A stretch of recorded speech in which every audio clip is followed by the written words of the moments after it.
आइए दोस्तों, देखते हैं आज अनुपात समानुपात के बारे में समझेंगे, जो आपके अन्य प्रतियोगी परीक्षाओं के लिए बहुत यूजफुल होगा। उसको हम देखते हुए चलते हैं। और आज का जो है रेशियो एंड प्रोपोर्शन सॉल्व कैसे करते हैं, ये ध्यान देने वाली बात है। अगर हम कहें कि अनुपात और समानुपात कैसे लिखते हैं, अगर हम कहें कि ए रेशियो बी, यानी इसको आप बोलते हैं अनुपात। ठीक। अगर यही अगर आगे बढ़ जाए ए रेशियो बी, यानी कि यहाँ डबल यहाँ पे ऐसे होगा, ठीक है, तो इसको हम बोलते हैं प्रोपोर्शन। ठीक है, इसी को बोलते हैं समानुपात, यानी हम कहें सी रेशियो डी। यानी यहाँ तक की ये बात होती है। कहने का मतलब ये हो गया कि अब जो है आपका इसमें ये वाला जो पोस्ट है, ये वाला, इसको हम बोलते हैं, ठीक है, इसमें देखिएगा, इसको हम बोलते हैं प्रथम पद, इसको बोलते हैं प्रथम पद, इसको हम बोलते हैं द्वितीय पद, इसको हम बोलते हैं द्वितीय पद, इसको हम बोलते हैं तृतीय पद, तृतीय पद, और इसको हम बोलते हैं चतुर्थ पद, चतुर्थ चतुर्थ पद। ये बात समझ में आई आपको? अब अगर हम कहें कि इसको भिन्न के रूप में कैसे, ये जो रेशियो, इस तरीके का जो रेशियो, जैसे अगर हम कहें ये संबंध बी है, इसको आप भिन्न के रूप में लिखना चाहें तो ए बटे बी लिख सकते हैं। इस तरीके का आप लिख सकते हैं, ए बटे बी। अगर आगे चले कि कोई इसमें से कोई पद प्रश्नवाचक चिन्ह दे दे, उसको पता करना है, कैसे पता करते हैं पहले इसको समझते हैं। अगर हम कहें कि A ratio B proportion C ratio D, अब एक फॉर्मूला है कि ये जो इसको बोलते हैं, देखिएगा, इसको बोलते हैं मध्य पद, इसको बोलते हैं मध्य पद, और यहां से जो बाहरी है, बाहरी बाहरी, इसको हम बोलते हैं बाह्य पद, इसको हम बोलते हैं बाह्य पद। अब इसका फार्मूला क्या बनता है? तो बनता है कि मध्य पद का गुणनफल, मध्य पद का गुणनफल, गुणनफल इक्वल टू बाह्य पद का गुणनफल, बाह्य पद का गुणनफल। इसका मतलब, कहने का मतलब ये जाएगा कि मध्य पद कौन है? बी और सी है। इसका हम लिख सकते हैं कि B into C equal to A into D, यानी कि ये फार्मूला आपका बन करके तैयार हो गया। सॉल्व कैसे करेंगे, क्वेश्चन को देखते हैं, ठीक है, जान लीजिएगा। अगर आपके साथ अगर क्वेश्चन दे दे, अगर कह दे क्वेश्चन कि 6 रेशियो 8 प्रोपोर्शन है, यहाँ पे एक्स कह दिया और यहाँ पे कह दिया कि 4, यहाँ से ऐसे कर दिया। अब इसको कह रहा है कि x की वैल्यू क्या है। तो आपको ये पता है कि मध्य पद का गुणनफल, यानी कि इसका इसमें गुणा है, तो 8 गुणे x इक्वल टू 6 गुणे 4। यहाँ से हम लिख सकते हैं कि ये कटेगा तो काट देंगे, यहाँ से 4 दुना के 8, ये 2 यानी 6, यानी कि x की जो वैल्यू है वो 3 हो जाएगी। जहां भी x की वैल्यू, यहाँ भी प्रश्नवाचक चिन्ह लगेगा या फिर x लग जाएगा, उसका मान इस फार्मूले पे सॉल्व कर सकते हैं, यानी कि मध्य पद का गुणनफल इक्वल टू बाह्य पद का गुणनफल। आगे समझते हैं इस सवाल को कैसे सॉल्व करेंगे, नोट कर लीजिए।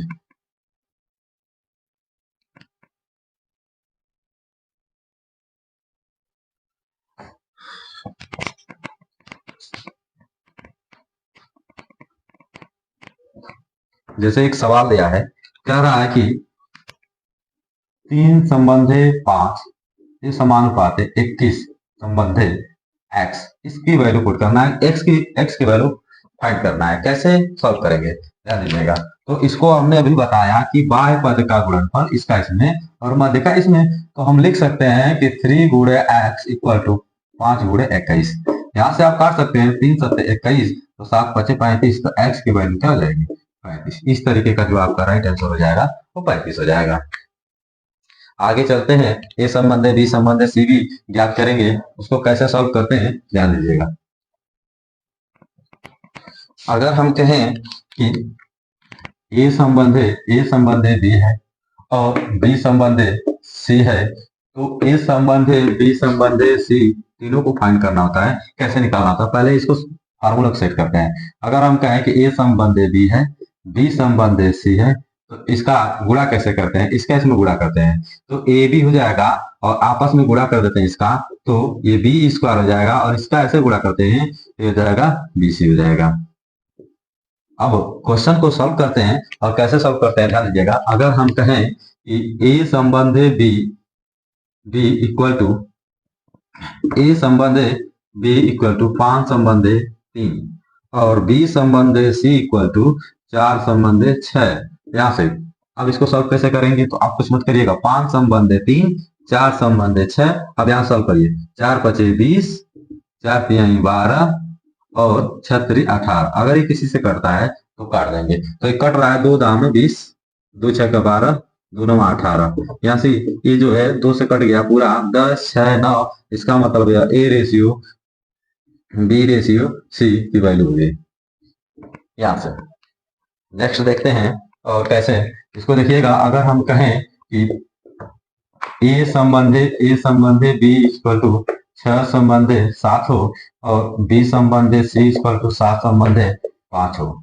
ध्यान देने वाली बात है, एकदम 10 सेकंड या 1 सेकंड का सवाल है। यहाँ पे देखिएगा, ये जो है 7 जो है कॉमन मिल गया, कॉमन यहाँ पे भी कॉमन है। अगर आपसे पूछता है कि ए संबंध बी संबंध सी की वैल्यू क्या होगी, तो आप कुछ मत करिए, 6 संबंध 7 संबंध 5 लिख दीजिए, ये आपका राइट आंसर हो जाएगा।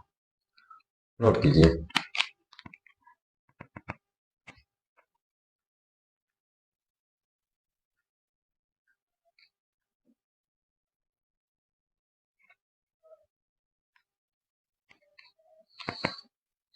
आइए देखते हैं आगे भी और सवाल। आपसे पूछता है मध्यानुपाती, पूछता है मध्या मध्यानुपाती पूछता है। मध्यानुपाती क्या होता है? अगर हम कहें कि 4 और 9 का मध्यानुपाती क्या होगा, मध्यानुपाती क्या होगा, तो कुछ मत करिए, इसको कड़ी में रखिए और 4 गुणे 9 कर दीजिए। ये हो जाएगा 4 9 36, 36 का वर्गमूल जब निकालेंगे तो क्या हो जाएगा 6। तो इसका जो मध्यानुपाती की बात आएगा, तो इस तरीके का सॉल्व करेंगे, जिसका मतलब जो फार्मूला बन जाएगा अंडर रूट ए बी। अगर आपसे कहता है तृतीयानुपाती की बात करता है, तृतीयानुपाती की बात करता है, और आपको दो ही संख्या फाइंड है। जैसे अगर हम कहें कि 5 तथा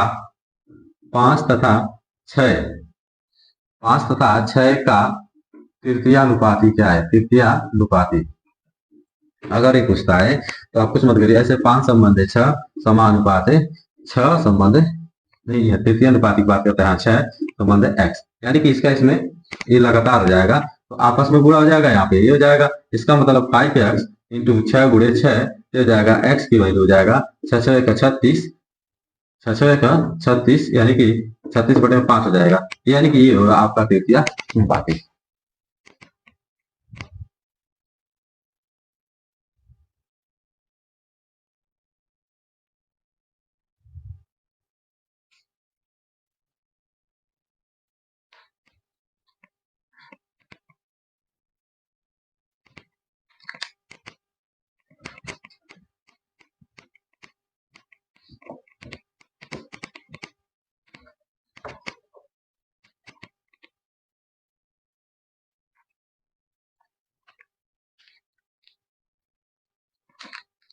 आगे जो टाइप का सवाल है ध्यान दीजिएगा।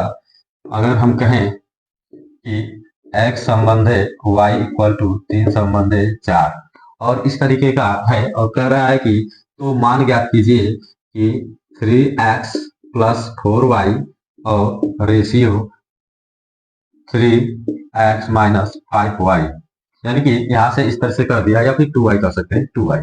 ठीक है, का मान ज्ञात कीजिए, तो क्या होगा, तो पहले इसको सॉल्व करें, x की वैल्यू 3 और y की वैल्यू 4, यही से हल करेंगे, तो यहाँ पे लिखेंगे 3 गुणे 3 प्लस 4 गुणे 4, रेशियो यहाँ पे 3 गुणे 3 माइनस 2 गुणे 4। अब यहाँ से हल करते हैं तो ये जाएगा 3 से लिखे 9, 4 चौको 16, 16 9 हो जाता है 25, और यहाँ पे हो जाएगा 3 से लिखे 9, 4 गुना के 8, 9 में से 8 जब 1 हो जाएगा, इसका मतलब जो है 25 संबंध 1 इसकी वैल्यू हो जाएगी। नेक्स्ट देखते हैं।